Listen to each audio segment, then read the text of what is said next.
नमो नमः। इदं मैत्री संस्कृत संस्कृति प्रतिष्ठानं सम्प्रति वार्ताः श्रूयन्तां प्रवाचिका पूर्णिमा मुत्नाळ्।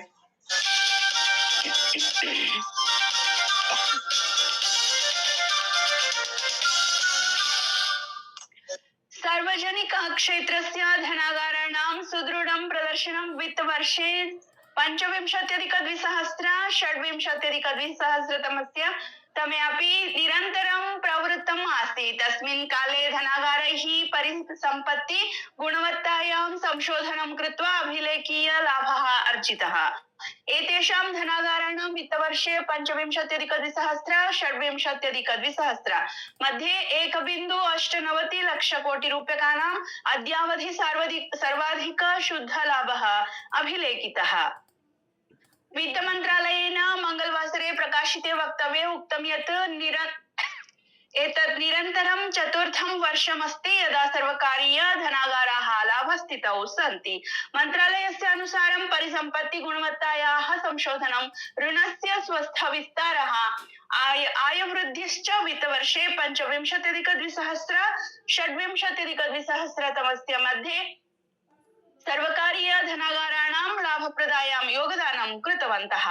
मन्त्रालयेन उक्तं यत् धनागाराणाम् आहत्य परिचालनलाभः 3.1 लक्षकोटिरूप्यकाणि प्राप्तवान्, यदा कुलशुद्धलाभे वार्षिक आधारेण 11.1% वृद्धिः अभवत्।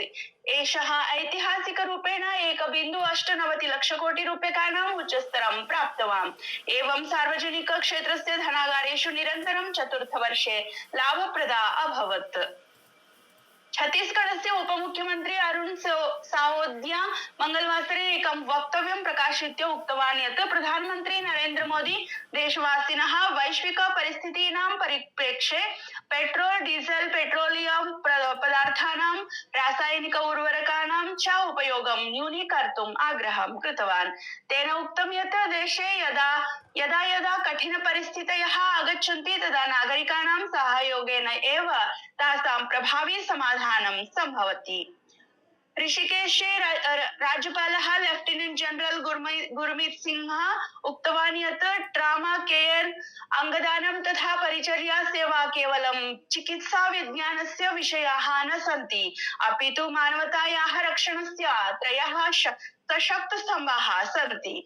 तेन उक्तं यत् परिचर्या सेवा करुणाया, समर्पणस्य, मातृभावनाश्च सजीवरूपम् अस्ति तथा गंभीरावस्थायां रोगिणः कृते परिचारिका विश्वासस्य, आश्रयस्य च प्रतीकः भवति। प्रधानमन्त्रिणः नरेंद्र मोदिनः उपस्थितौ मंगलवासरे भाजपा नेता डॉ हिमंत बिस्व शर्मा सततं द्वितीयवारम् असम राज्यस्य मुख्यमंत्री रूपेण शपथं गृहीतवान्। राज्यपालः लक्ष्मणप्रसाद आचार्यः तस्मै गोपनीयतयोः शपथं प्रदत्तवान्। एतेन सह असम राज्ये भाजपा नेतृत्वे राजग सर्वकारस्य तृतीयः कार्यालयः आरब्धः। दिल्ली विधानसभायाः अध्यक्षः विजेन्द्र गुप्तः मंगलवासरे मैसूरु नगरे आयोजितायां पीठासीनाधिकारिणां समितेः सभायाम् अवदत् यत् डिजिटल विधानसभानां युगे विधायि प्रक्रियासु एकरूपता अधुना संस्थागता आवश्यकता जाता अस्ति। सः उक्तवान् यत् समन्वितनियमाः पारदर्शितां, कार्यपालिकायाः उत्तरदायित्वं तथा लोकतान्त्रिक संस्थानां समरूपता सुदृढां करिष्यन्ति। विजेन्द्र गुप्तः अवदत् यत् 50-अधिक-नवदशतमवर्षस्य जनवरी मासस्य 26 दिनाङ्के संविधानस्य प्रवर्तनानन्तरं देशस्य विधानसभां नियमेषु संवैधानिक प्रावधानानुसारम् आवश्यक संशोधनानि कृतानि, कालानुसारं लोकतान्त्रिक प्रशासनिक आवश्यकतानुसारं च परिवर्तितानि अभवन्।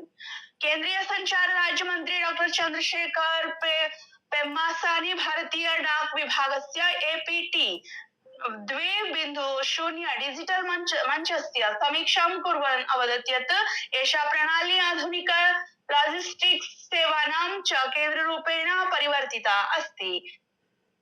राष्ट्रपतिः द्रौपदी मुर्मुः मंगलवासरे अन्तर्राष्ट्रिय परिचारिका दिवसस्य अवसरे राष्ट्रपतिभवने आयोजिते समारोहे षड्विंशत्यधिक-द्विसहस्रतमवर्षस्य राष्ट्रिय फ्लोरेन्स् नाइटिंगेल पुरस्कारान् प्रदत्तवती। अस्मिन् वर्षे देशस्य विभिन्न राज्येभ्यः केन्द्रशासितप्रदेशेभ्यः च 15 परिचारिका कर्मचारिणः तेषाम् उत्कृष्टयोगदानाय चयनिताः।